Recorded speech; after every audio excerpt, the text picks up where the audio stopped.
Hi,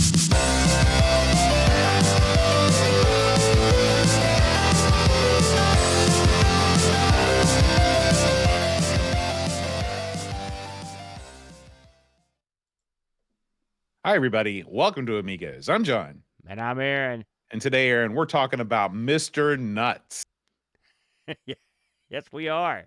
You know, you ever think about I got to hear where you're going here on this one. There's a lot of directions. This could go south in a hurry. You could take this one, but I wanted to just talk about squirrels. All right. You know, who do you think the most famous squirrel media property is? Oh, I'd say the Rocky from Rocky and Bullwinkle. He was pretty popular. You still think that is that now going on 65-year-old flying squirrel is the most popular squirrel? Well, I mean, maybe I'm just forgetting some big time players in the squirrel area. But can you think? I mean, Screwy Squirrel, but those cartoons are even older than Rocky and Bullwinkle. That's true. That's true. I was thinking about Sandy Cheeks myself. I don't know who that is. So okay, who is that? But Sandy is the squirrel in SpongeBob SquarePants. Oh, I never got into that show, Boater. Because you old. Yeah. Well, no, just I think that show's no good. But I mean, it is funny. I've watched a few. That's probably more popular now because I know that show's insanely popular. The reason why I asked the question is because I feel like squirrels kind of get short shrift when it comes to anthropomorphic beings. The Amiga has that sort of pervy, like topless squirrel pin-up thing. But she is that's what she's billed as. She's billed as a topless squirrel that Amiga fanboys drool over. I think that's Amy. Is that Amy the squirrel? I don't know what her name is. I believe that's who. She may have several names. That may be her working name. Why are you so down on Amy? Well, I just think it's creepy and weird. You never had a crush on like an animated character? Oh, sure. But long before I was into my days of like being a teenage computer user, because then I moved on to what's called real girls. Eric Schwartz, Amy the Squirrel. I was right. After all these years. I thought Eric Schwartz was... I remember watching his animations on the Amiga back in the day. We'd gather around the computer and, we'd all be in amazement. We'd get a new one. It was always awesome. Like, that was top technology because this guy was making his own cartoons on a computer. It was cool. Yeah, that is a cool thing. I always liked his stuff, but I don't think there's anything wrong with being into that stuff. There's nothing wrong with that. Why do you think that, like, squirrels lose out to mice in terms of, like, there's all kinds of movies about cartoon mice running around.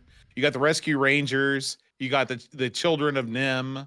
You got the other guy, Mickey. What do mice have that squirrels don't? Aren't the Rescue Rangers chipmunks? That's the same thing. It seems chipmunks grew up to be are squirrels. way more like squirrels than they are mice. I think mice are more common. You got a lot of mice in cartoon history that got over, so you just do what they did, right? You got Tom and Jerry, right? Mouse. You've got your Mickey, Mouse. Mm-hmm. You've got your rat. from the various rat things, the Muppet Rat. You've got the pizza place. You got the pizza place guy. That guy. Mm-hmm. So I don't know what it is. You're right. So you think squirrels are more beautiful than rats. Do you think it's because, mice have a natural predator in the cat? The house cat and the mouse are sort of natural enemies. The squirrel has no natural predators. Well, clearly, you've not lived in a neighborhood with squirrels because their natural predator are dogs and cats that go after them. Particularly, I've never seen a dead squirrel. Yep. Also, cars that's not are true. Their natural predator. Cars run over squirrels all the time. Flat. I've seen squirrels that are hit by cars and junk, but it's like you never see a cat dragging a squirrel around the yard. Yeah, Slappy the squirrel from Animaniacs. That's good. I forgot about. I think she talked like Phyllis Diller. And then there's also the Squirrel Nutkin. I always thought Beatrix Potter was kind of lame though. I don't know what that is. So I know you've heard the Animaniacs. I know that one. Yeah. So anyway, Aaron, the time is right in 1994 to unleash a new frontier for squirrels around the world, and that game was this week's game, Mr. Nutz.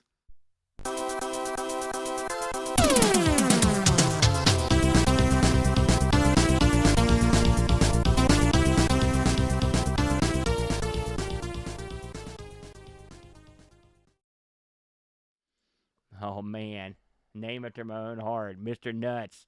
The full title, Mr. Nutz Hoppin' Mad Boat. Hoppin' Mad. He's angry. Look now, at him. I will say something. Here's something that you may or may not know, Boat. And I had to look around here to figure this out exactly, to figure out what's going on with this game. So, I did a stream a couple weeks ago, and the name of the stream was Amiga.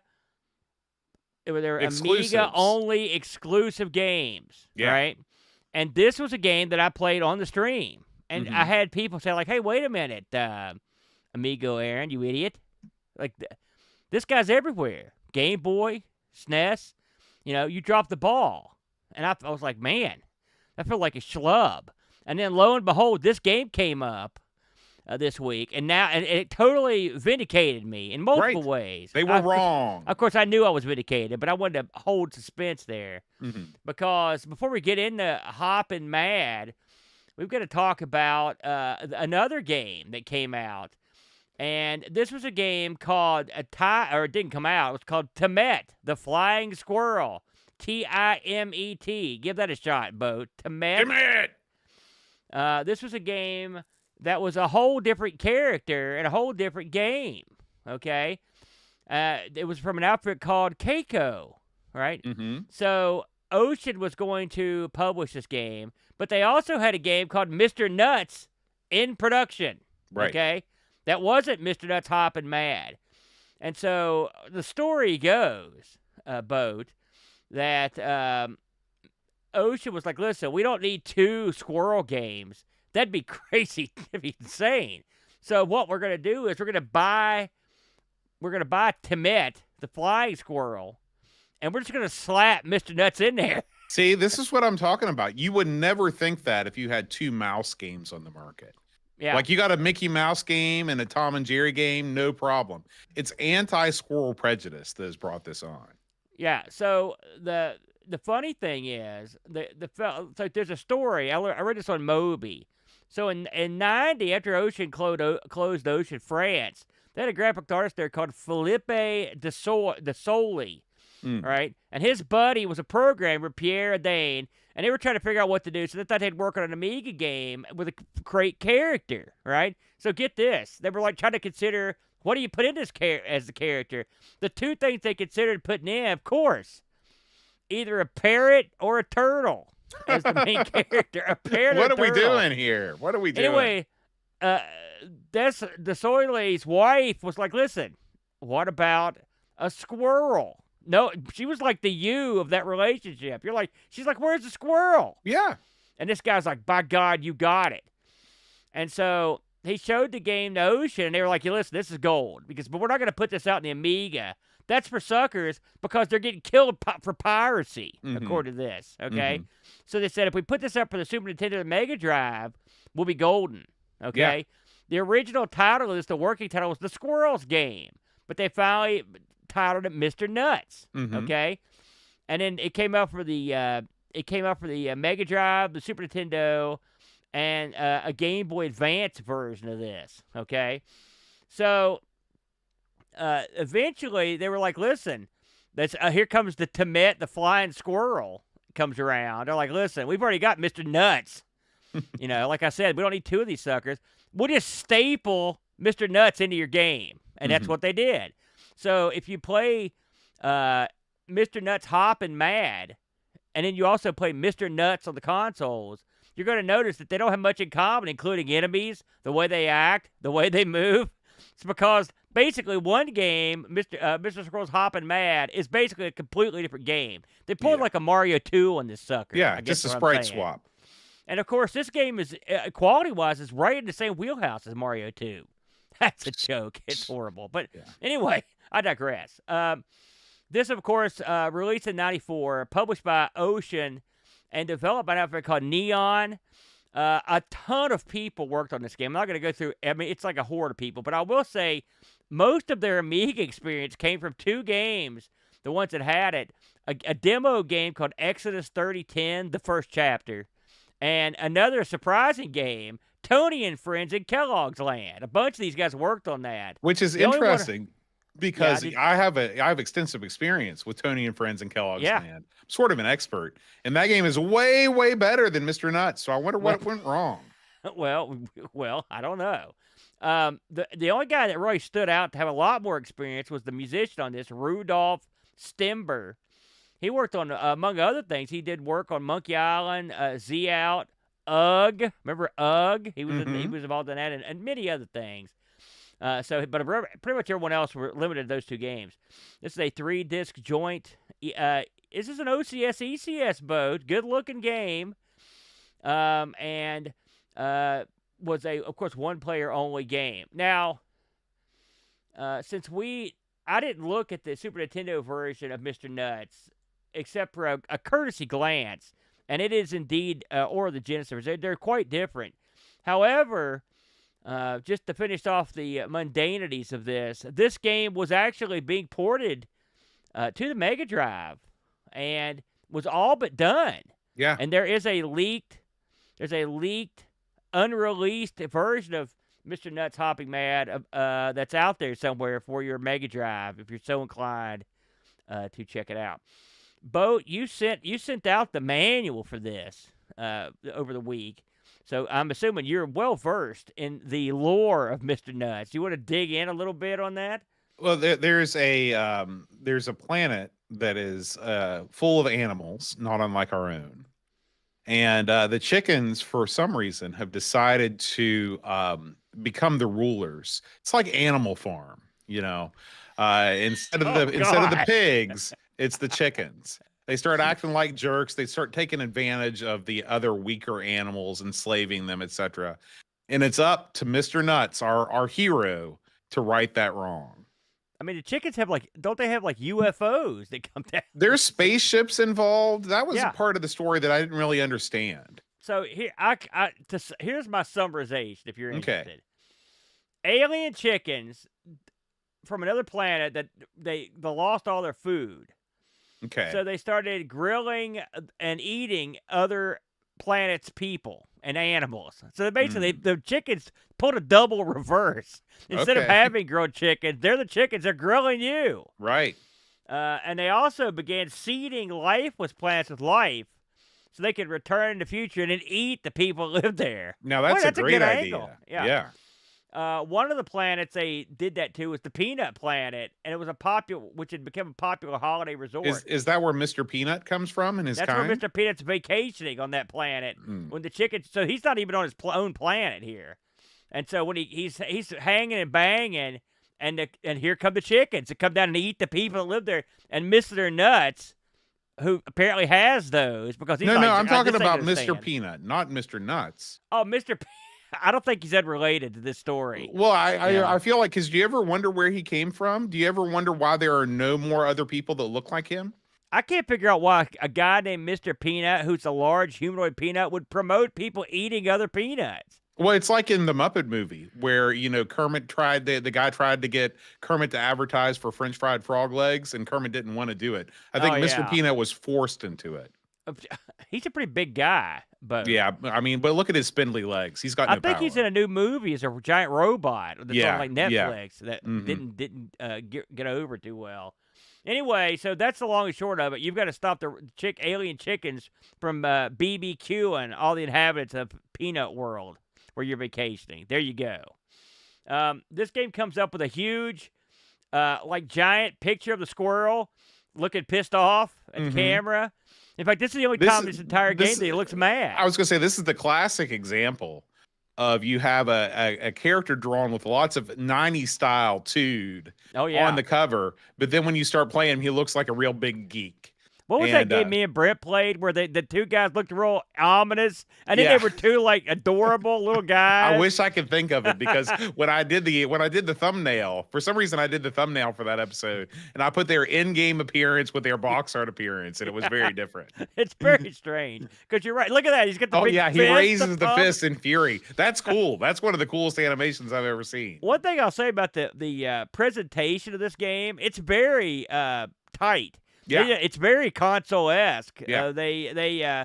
It's got all kinds of nice little additional graphical flair to it. And you've got multiple save states that you can use, which is nice. Of course, you don't just save your game at your leisure. That's for suckers too. That's a whole different story about the end game part of this. So this game is let's call this a platform game, but it's also something else. How would you categorize the non-platform stages of this? This is a platforming game with a JRPG style overworld. By God, I think you're right. I never thought of it that way, but that's better than what I had. You play a good chunk of this game in a small, zoomed-in window. I guess it zooms in on where you're at on these islands. And, I mean, the window is roughly, I don't know, is it less than a quarter of the entirety of the screen? Yeah, it's less than a corner of the screen. It's like a sixth of the size of the screen. You're going to be playing a surprising amount of the game in this little window. A surprising amount. As you go down, this part of the game reminds me of, was it Super Mario 3? Or it's one of the ones where Mario traveled, just like this. Well, it's Super Mario World is what you're thinking. That's the one. That's it. Yeah. But except Mario would just briefly come through these on his way to like a big stage. Right. I mean, let's go ahead and talk about the differences between the worlds now. So when you play Super Mario World, which was released in 1991 for the Super Nintendo Entertainment System or Super Famicom, I beat it finally. It was awesome. You have a large overworld that takes up the entire screen, and Mario moves between different nodes on the screen. Okay. Now, Aaron, when you were playing Super Mario World, what was the purpose of the overworld? Why did it exist? Well, there were a couple of things it did. You could every time you exited to it, you could save, which was nice. Mm-hmm. You could also pick up occasional bits of goodies, like power ups. Mm-hmm. Like I can't remember if that's the one that had there were different as a thing. You could open a treasure chest or spin a wheel or something. That was Super Mario 3, but that's another thing that you could do. You could get something. I can't remember what. But basically, you use it to get from point A to point B. Right. That was it. You could see each different. There were like these maps, and you moved between each one of the small maps. Made one ginormous map, and it was an easy way to tell at a glance: A, what you had completed. B, what you had partially completed, but there were still secrets left. And C, where there might be secret stages that you could find. Okay. Right. In this game, none of those things apply because the viewing angle is zoomed in very, very close. So you can only see a very small portion of each island. You can tell when you've completed a level, so that's true. The flag changes color from red to green when you've completed a level, but you can't save when you exit a level. I don't know why they wouldn't make that part of the game, why you just wouldn't save when you completed a level. I believe in Super Mario World, you couldn't save after every level. I think you had to either beat a Switch Palace or a spooky house or a castle to save your game. But there's no such distinction in this game. You just see different flags being turned colors. And another great thing about in Super Mario World is that when you saw that mini map, it had sort of a character all of its own. It might be Chocolate Zone, or it might be like Underwater Land or Giant Land or something like that. In this, it's just basically, it looks like an overworld for a Japanese role-playing game. You see, there's a predetermined path that you're on, and you're basically moving from different points along the path. There are teleporters that take you to different sections on an individual island. There are also rafts that take you to different places on the island. The effect of all of these things is one of unmitigated frustration because you don't know where you are, you don't know where you're going, and you don't know necessarily if the people that you interact with on the map are going to be good or bad. There are NPCs on the map that you interact with just like you do in a Japanese role-playing game. You walk up to them and you hit the button, a conversation window opens up. But they either give you useless advice or they take things from you. If they say like, hey, there's a chicken on one of the levels, it's like, hey, are you enjoying the game? I see you just beat that level. And if you say yes, they're like, I'm going to take all your gems. And you're like, what? Why? And so you learn not to trust the experiences that you have. And what I did was I just ended up ignoring all of the characters on those, because there some of them try to be funny. Like when you run into the first chicken, they say like, "Get your hands off my chest," which I think is supposed to be a hilarious joke about like breasts. Yeah, And so, that's the you way know, I took it. they throw that in there too. That's the humor from the Big F, I think, coming through. And so, the overworld section of this game, which you spend probably 5% of your time on in the Mario games, you spend about 65% of the time on in this game. And it's not a happy 65%. You're desperately trying to find the next level most of the time in this game. And There are places where you have to destroy blocks with bombs, but they always place the bombs nearby the blocks and treasure chests. So it's just wasted actions. It's just finding chests, opening up bombs. You know there's going to be the same number of bombs there are treasure chests. It's just a way to pad out the length of the game.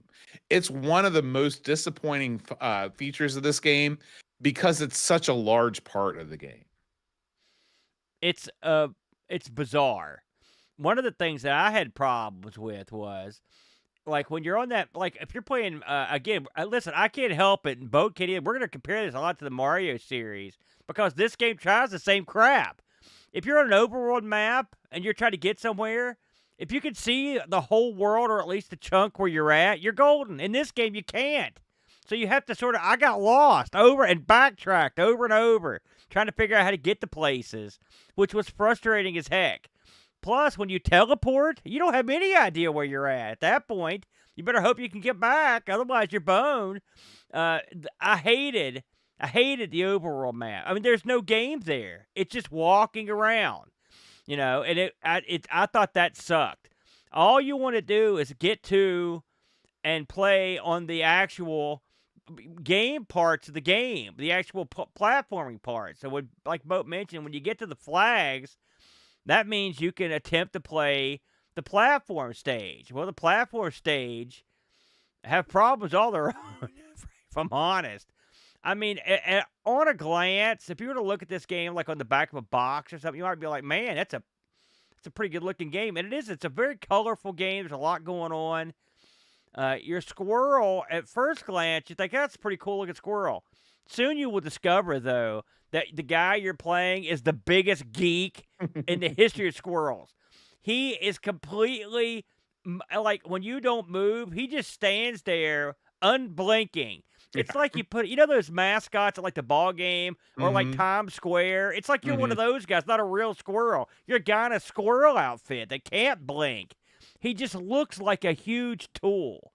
And there's listen, we complain about every game we play when it comes to the characters in this. I don't got a problem with a squirrel. I'm down. I wanted to like a squirrel. But, could they have made this guy look any more tool-like, Boat? Yeah. When you see Mr. Nutz in action, he looks great. He's probably the most well-animated platforming character in the Amiga's pantheon of platformers, which is not saying a tremendous amount, but it's saying something. But you're right. They put zero thought into Mr. Nutz's idle animation, and it is very strange to go from, something that's pretty well animated to just like every once in a while his cheeks fill up. But like you said, the rest of his face is just like dead inside. It's a very Billy Bob's like type character. You've probably never seen Jaws. But I've seen Jaws. I'm down. You remember the famous speech? It was like, it's got a doll's eyes. I kept thinking about that because that's what this reminded me of. He's got a doll's eyes. He's not a living creature. He's a weird freak. Yeah. You don't root for the squirrel. No. The animals you come across and the enemies you come across on this aren't much better, frankly. They just wander around. They've been positioned in very crappy ways. One of the gimmicks in this game, I will say I've never seen this one. It's a new one on me.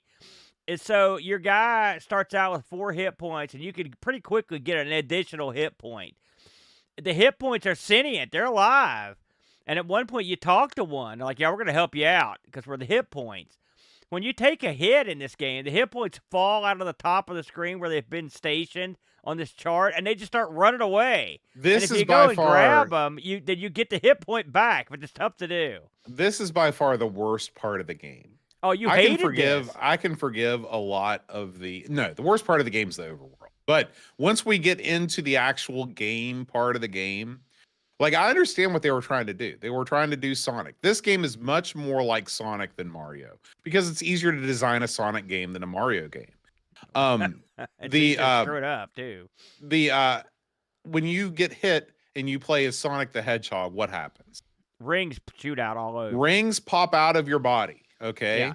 Don't question it. Don't worry how he eats and breathes. Just, you've got rings that fall out of your body when you get hit in Sonic. And in this game, they're like, well, we want to do that too, but we want to be different. So we'll have the hit points come out of the upper left-hand corner of the screen. Well, guess what? When you're a squirrel and you're jumping and running all over the stage, you're likely not going to be near where those hit points are coming off. And guess what? The hit point's going to bounce once at the side of the screen and then bounce off the screen, and you're never going to see it again. And it's not like in Sonic where you collect a ton of rings, and when you get hit, all the rings spill out of you, and it looks very visually appealing. You see this one little hit point dink out of there, and you're kind of glad to see it go because it looks so dumb. I mean, it's a totally different feeling when you get hit in Mr. Nutz than it is in Sonic, although it's clear that's what they were trying to ape. I didn't hate it as much as you did. I thought it was actually the concept. I mean, yeah, clearly they were trying to emulate the ring gimmick. If the hit point would have left your body, I would have been fine with it. But the fact that it leaves from the corner of the screen and then it bounces right out of there, that's no good. Well, I mean, the funny thing about it is, and this happens in Sonic sometimes too, it's like when you take a hit and that thing falls out the top of the screen, I often would go chase it and then get hit more. Yeah. So I'd be like, no. So, but that's sort of the gimmick, right? You can just let it go, and it's just like regular hit points. The funny thing is, if you at the beginning of the game when you're talking to the hit points, like, yeah, we're gonna help you out. I'm like, what? So when he runs off like that, I'm like, what are you doing? Yeah, you're not helping. Me. Yeah, don't run away, you little geek. Well, I didn't hate that. I thought that was, I mean, I'm not gonna say clever, but I thought it was sort of funny. I don't know. That's the best I could do. I thought it was amusing. So aside from the fact that this guy just looks, you could sort of tell they just stapled this guy in another game. I mean, really. Because that's the way the character looks. It's just like somebody said, listen, all we got to do to get this game out is to render the squirrel. Do it. We don't have time for the eye animations, anything like that. It's funny when like I said, we talked about in the opening of the game, he comes up, he looks real mad, he shakes his fist at the screen, but like that's the end of any toon in this game. Mm-hmm. Something else you mentioned while we're on the subject of the platforming area is Sonic. This game clearly ripped off Sonic. The squirrel could run real fast. The squirrel could roll into a ball like Sonic does. But much like a lot of the Sonic games, except way worse, and like every Sonic ripoff we've ever played, which we've played more than a few, designing a level like Sega did in the first couple of Sonics, not easy. And this game is the perfect example of a game where you've got all this speed, this ability that you could never use. Because if you even think about running at full steam, you're going to get killed instantly. You're screwed. Right. Something you get early on from exploring the overworld are like the magic feather. And eventually you get more of these. They give you more control. And what the magic feather does is if you've got a full load of hit points, you can take off running and fly, sort of like Mario does. Yeah, it's similar to the cape mechanic. The difference is, unlike the Mario games where maybe you can just do 1 or 2 levels, in this game, you can pretty much fly over the entire level almost every time, which I did quite often. Just like, I'm out of here, just fly over them. And I stopped doing that because I was so bored of the overworld. I'm like, listen, I'm just going to play these levels. I play them a couple times just to get something in, because I'm like, this is really sucking. But that was a weird play mechanic. They loved choke points on the levels, and then they loved sticking a bunch of chickens on those in that area. And so when you're hauling tail down through the level, you instantly run into like 4 or 5 chickens, and you're boned. So why why make him fast? Do you know what I mean? Like, we've played these Yeah. games over and over. Why can't anybody get this right, Boat, with the Well, speed? it's because if you make a game fast, people are going to run through it and they're going to finish the game. And so you've got to figure out, and it's a paradox, and it happened with Sonic too. You know, this is where Sonic as a game falls apart. Is those first Green Hill level zones are fantastic. You're running through them, you're feeling like a real stud. And then when you get into the Marble Zone, they do the same thing that Mr. Nutz says. It's like, hey, we got to slow this guy down. Let's put in a ton of water. And so you end up spending most of your time trying not to drown, moving like molasses through water. Another thing this game does that I don't understand is they want to encourage exploration. They want to encourage you to run and jump around, but they put spikes on the edges of the levels of platforms. Why do you do that? That doesn't make you feel good. If you're trying to negotiate an already tricky jump and you're dealing with enemies running around, don't make it more difficult by putting spikes on the edge of the platforms. When you put a spike on the edge of the platform, it hinders your ability to fly, like you said, and flying is part of the fun. That's what you play the game to do. Now, there's ways that Mario, prevented the use of the cape and prevented the use of the Tanuki suit in those games, and they were clever, intelligent ways. This game lacks a lot in the level design department. There's a lot of the same going on, and you could just tell that they didn't really plan it out in the grand Euro tradition. It's I get this sense of deja vu, but we've played so many games like this on the Amiga. I think we could have just taken our dialogue from a previous show. It does all the same stuff we hate. How many times have we complained about the speed that screws you, the spikes, the water, all this stupid crap? I mean, this game, I played this on stream, and I was sort of enjoying it at the time. But this time, when I actually sat down and played it, I didn't enjoy it. In fact, I was angry at it because there was no part of this that I found appealing. You even have to buy your saves, which is annoying. You have to gather enough stuff to do everything. It's just like everything stands in your way. I felt like I couldn't get anywhere. I will say, in the game's defense, you do not have to collect a certain number of gems to exit the level. So, at least you have that particular European trope is not present.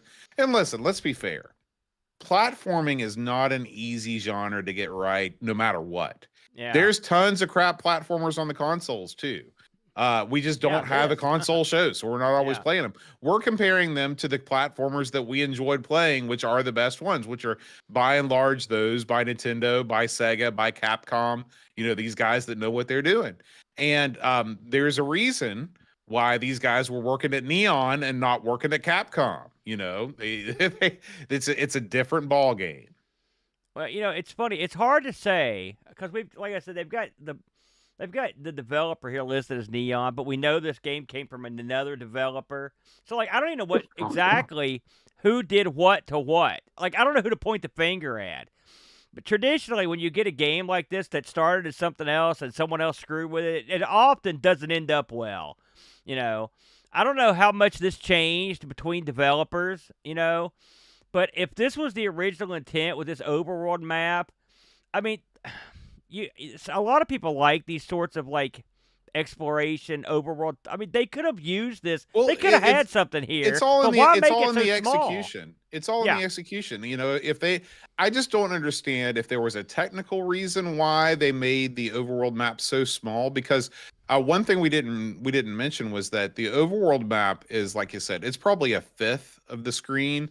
The rest of it is a total overworld map of the whole world where you see the different islands. But there's no point to having any of that there. You just see clouds drifting around it. Yeah. This was it was so poorly implemented, and I can't help but think that at some point in the development of this, they really wanted the overworld to be something completely different.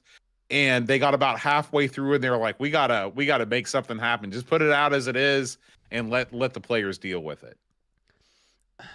Part of me, this game, the thing is, we've played a lot of duds over the years. I think I get the feeling that people tried on this. And I think they were working towards something here that just was a vision that I'm not into. I get because they clearly set out to make the game the way they did. And now, also full disclosure, this game is pretty vast. I mean, Yeah. and I didn't get. I mean, I played this thing for hours. Don't get me wrong, but I mean, I spent a lot of time backtracking, trying to figure out what was going on, trying to replay. I spent a lot of time, but I felt like I wasted most of that time. Right. It's. I mean, again, I hate to keep comparing this to more successful games, but I can't help it. When you play a game, even like a Sonic or a Mario or something, you feel like you're getting somewhere. And I never got that feeling with this game. And ultimately, what you're supposed to do in this is the chickens have built these like platforms on these various islands. You're supposed to go in there and take them out. That's the plan. And to get to them, you've got to get past certain elements of the game that require you to have stars, which that's a whole. It's a huge, colossal, weird thing. And when I don't feel like I'm having success, then I don't have fun. I will say, what did you? I was going to put this over, but I'm not. I didn't like the controls in this either. I had a heck of a time landing on small platforms or doing things that required precision. Yeah. I tried using up for jump and the button for jump, and it didn't. I did not feel comfortable with the controls. What did you think about the controls in this? Yeah, I'm right there with you. It's difficult to move with precision, and also the hitboxes on the enemies were inconsistent. Like, because you're jumping on the enemies to destroy them, and a lot of times like for example, the chickens take 2 hits. You shouldn't have 2 lackey enemies in platformer games. Should never take 2 hits unless it's like a Koopa Troopa, where it's cool to have 2 hits, one to crush its shell and one to send it spinning. But that's not what you basically just have to jump on the chickens twice to kill them. I didn't like the wasp things. The hitboxes were really inconsistent. This is just another one that I really wanted to like it. I really wanted to like it because it is beautiful. It's got tons of layers of parallax. Yeah. There's some nice touches in there too. Yeah, the main character is animated well. The colors for being an ECS OCS game are pretty bright. It doesn't have that kid chaos, everything looks brown look. It's disappointing. It really is. Just to summarize from my point of view, I could get past how stupid he looks and some of the other stuff, but it's just I don't like the overworld parts, and the platforming parts weren't fun to me. They were frustrating. And so if I don't like the overworld parts and I don't like the platforming parts, I don't like it. That's the way it is. I will say the critics were of mixed opinion on this.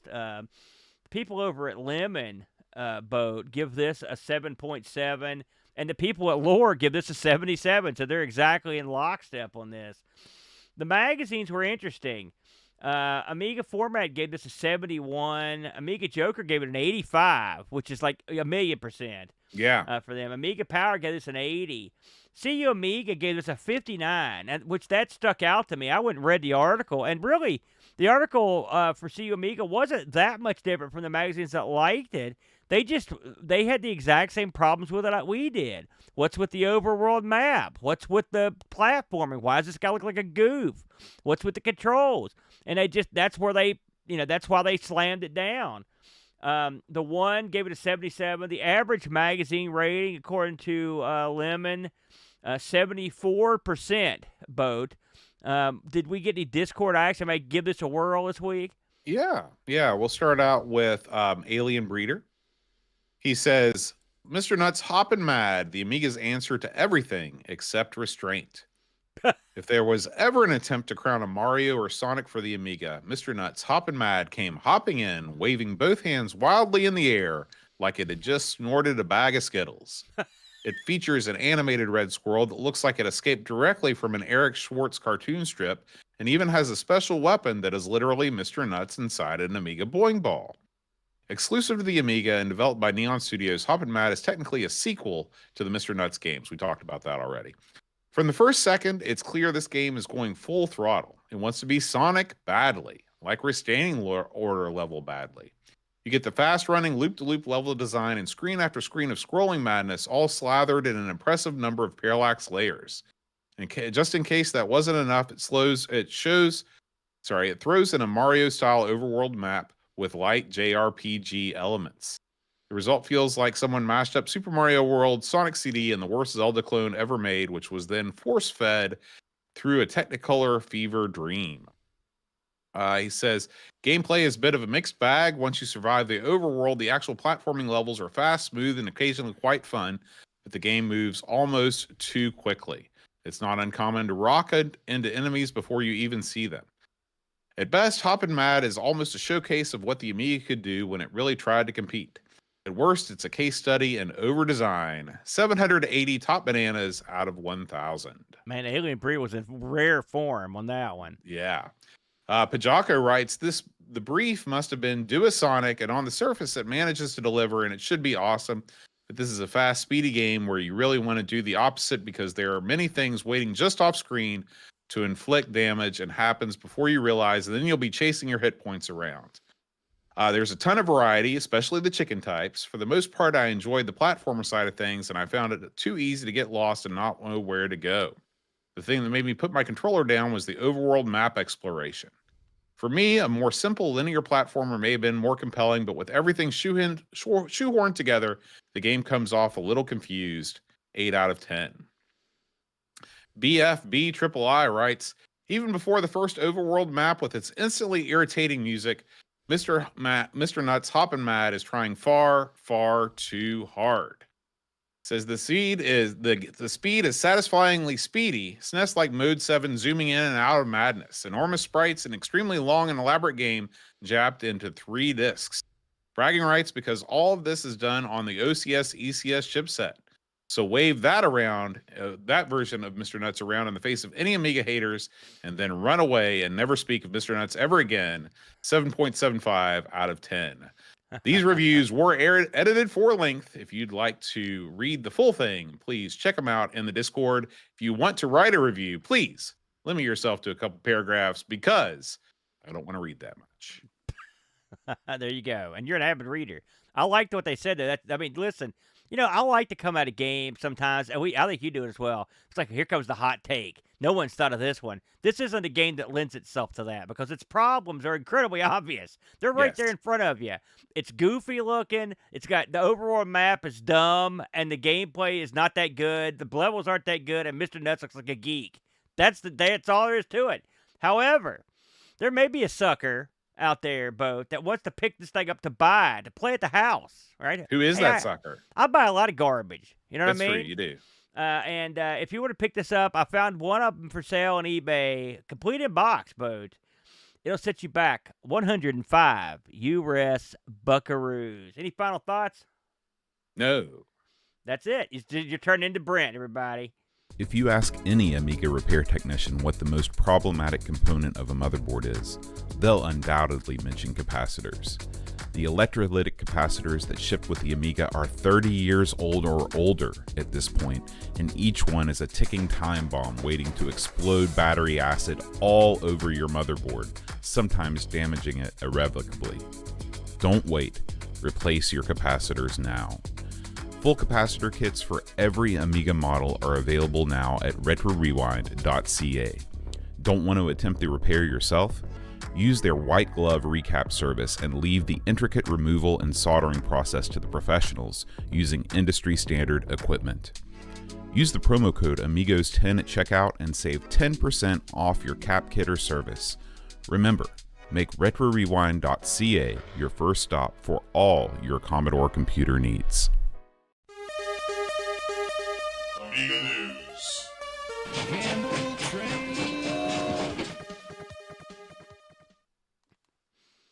All right, Aaron. Lots of Amiga news this week. Some pretty interesting stories. All right. First of all, we have the TIE Fighter Simulator. This looks pretty cool. This is like a sequel or like a spiritual sequel to the Star Wars game for the Amiga.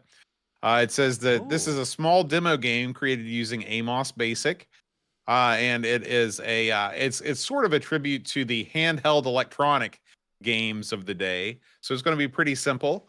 But hey, I love this type of TIE Fighter shooter type game. I haven't had a chance to play this yet, but this is available at the old name your own price. Aaron, have you had a chance to look at this? I've never even heard of this boat, but I can see what they did here. It's just simple. It's just like you remember when Darth Vader and his goons were in those TIE fighters. This is how they were. This is before Luke and then blew up the Death Star. Remember they were using little knobs to like hone in on. That's what it looks like. Right. They just made that a game. Good idea. For all the Star Wars geeks out there, we just had that May the 4th thing that came and went. And I bet this was released right about that time. And so if you're jonesing for old school Star Wars, this looks like the game for you. If you're jonesing for the modern stuff, please seek psychiatric help. Something's gone horribly wrong. Up next, Aaron, there's the Amiga ROM. Oh, geez, I shouldn't have even clicked on the link before I went to the page. I'm going to read this verbatim. All right. The Amiga ROM kernel reference manual, Amiga DOS, has been made available. I believe that this is a manual that has not been available in wide distribution. Maybe it's one of those things that was never scanned. I don't know anything about this other than the fact that everybody was losing their mind about it. So, Aaron, if it says, I guess this was a book that was printed. Maybe this was like a newer book that was printed, then it went out of print, then it became very expensive, and they finally put it online. So, if you have been eager to dive into the Amiga ROM kernel and figure out exactly how it works, you can do that thanks to the folks over at Aminet. Yeah, I got nothing. I mean, I like things that are nice, and this looks nice, so I like it. That's all I can say. I don't know. Too dumb, Boat. I need dumber news, please. I'll tell you what you're not too dumb for. 86 new game updates. Amiga Vision, my favorite front end for the Mister, has just been released with RetroTink 4K scalar support and 86 new game updates. There are new games added, and there are also games that have been tuned specifically to run the best that they can on the Mister. This was originally the Mega AGS project, and they changed their name to Amiga Vision. And it's going forward is that I believe that this is going to be the first version that actually does away with the Mega AGS screen that we're so familiar with. But there are games that were running in PAL mode that should have been running in NTSC, and vice versa. There have been games that have been speed adjusted. I love this because this is one download that gets me the best version of everything. If you're serious about your Amiga on the Mister, quit playing with your Jimmy and get on board with the Amiga Vision, brother. I don't know what does that mean? Your Jimmy? Yeah, you're whatever you cheerlead for all the time, that Jimmy nonsense. Get rid of that. Jimmy was part of the guys Amiga that came Vision up with this. 2025. Jimmy was part of the guys that did this. So you're rooting for and against him at the same time. But first of all, why would you badmouth the guy who's done so much for the Amiga? I am not aware that he's done anything, really. And secondly, so I love Amy Jim. He's awesome. I'm going to stand up for him. And also, Boach is being dumb. But I love the Amiga Vision. I think it's great. By the way, you can get versions of this for the A500 Mini, among others. And I also love Amy Jimmy's Mr. Release because it provides things that this doesn't have, so that you can have both. It's a glorious world. There can only be one. When it comes to another can't, there can be multiple ones. You're flaming. This thing here. Listen, don't talk about my personal life. That'd be a surprise for Eve, that's for sure. But this right here, these are great. Instant game action. You're good to go. I love it. In fact, usually this is actually part of the Amy Jimmy's Amiga Mini software. So if you haven't messed with this before, the biggest thing that I enjoy about this is that they have the games come sorted into categories. And so, say for example, you're looking for Amiga exclusives, or you're looking for Amiga games released in 1987. You can drill down and everything is pre-sorted. It's fantastic. You don't need to use anything other than a controller to navigate it.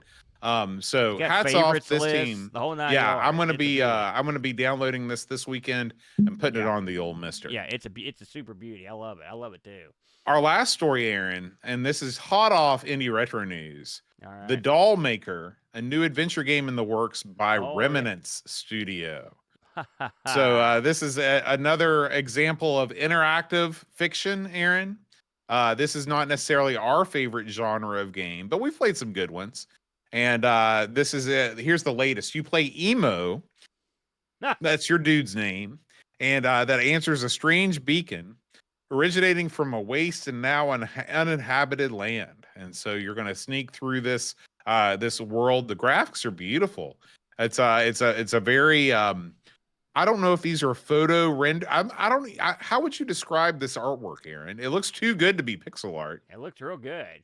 Yeah. Here's some inside baseball. I don't know if you know this, but I don't know how if you checked the mail, but we actually were contacted by the guy that makes this. No. And he sent me over a copy. I've got it on the hard drive here to have a look at this weekend. So, yeah, I always like it when developers get with us, which doesn't happen as much as I'd like. But it seems like a real cool cat. I mean, if you look at this thing, I mean, it does look quite nice.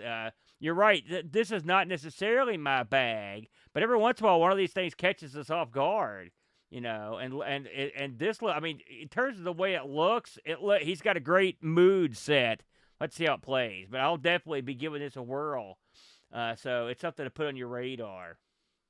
All right, Aaron, that's going to do it for this week's Amiga News. What do we have coming up next week on the show?